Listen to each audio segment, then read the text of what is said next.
অনেকদিন পরে আবার কবিতা পড়ার শখ হলো, তাই পড়ছি। এমন অনেক দিন গেছে আমি অধীর আগ্রহে অপেক্ষায় থেকেছি। হেমন্তে পাতা ঝরার শব্দ শুনব বলে নিঃশব্দে অপেক্ষা করেছি বনভূমিতে, কোনো বন্ধুর জন্যে কিংবা অন্য অনেকের জন্যে, হয়তোবা ভবিষ্যতেও অপেক্ষা করব। এমন অনেক দিনই তো গেছে কারো অপেক্ষায় বাড়ি বসে আছি। হয়তো কেউ বলেছিল অপেক্ষা করো, একসঙ্গে বেরোব। এক শনিবার রাতে খুব ক্যাজুয়ালি কোনো বন্ধু ঘোরের মধ্যে গোঙানির মতো উচ্চারণ করেছিল, বাড়ি থেকেও ভোরবেলা তোমাকে তুলে নেব। হয়তোবা ওর মনের মধ্যে ছিল চনিয়া অথবা শ্রীপুর ফরেস্ট বাংলো।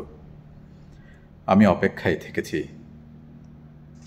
যুদ্ধের অনেক আগে একবার আমার প্রিয় বন্ধু অলোক মিত্র ঠাট্টা করে বলেছিল, জীবনে তো কিছুই দেখলি না, নুজ্জপিঠ পানশালা ছাড়া, চল তোকে দিনাজপুরে নিয়ে যাব।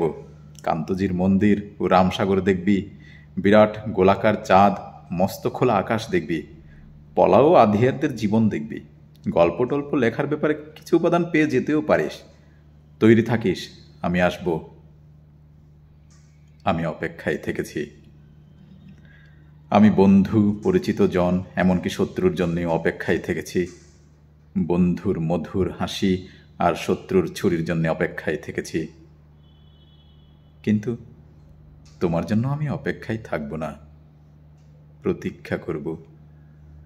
প্রতীক্ষা শব্দটি আমি শুধু তোমারই জন্যে খুব যত্নে বুকের তুরঙ্গে তুলে রাখলাম।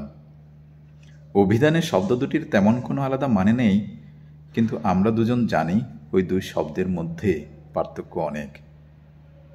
অপেক্ষা একটি দরকারি শব্দ, আটপৌরে, দোতনাহীন, ব্যঞ্জনাবিহীন, অনেকের প্রয়োজন মেটায়। কিন্তু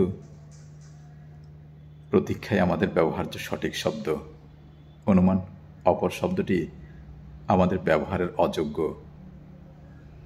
আমরা কি একে অপরের জন্য প্রতীক্ষা করব না? আমি তোমার জন্য পথে প্রান্তে অশ্বত্থের মতো দাঁড়িয়ে থাকব। ওই বৃক্ষ অনন্তকাল ধরে যোগ্য প্রতীকের জন্য প্রতীক্ষমান। আমাকে তুমি প্রতীক্ষা করতে বলো, আমি ঠায় দাঁড়িয়ে থাকব অনড় বিশ্বাসে। দাঁড়িয়ে থাকতে থাকতে আমার পায়ে শিখর গজবে, আমার প্রতীক্ষা তবু ফুরবে না। ধন্যবাদ। আবৃত্তি করলাম কবি রফিক আজাদের প্রতীক্ষা কবিতাটি।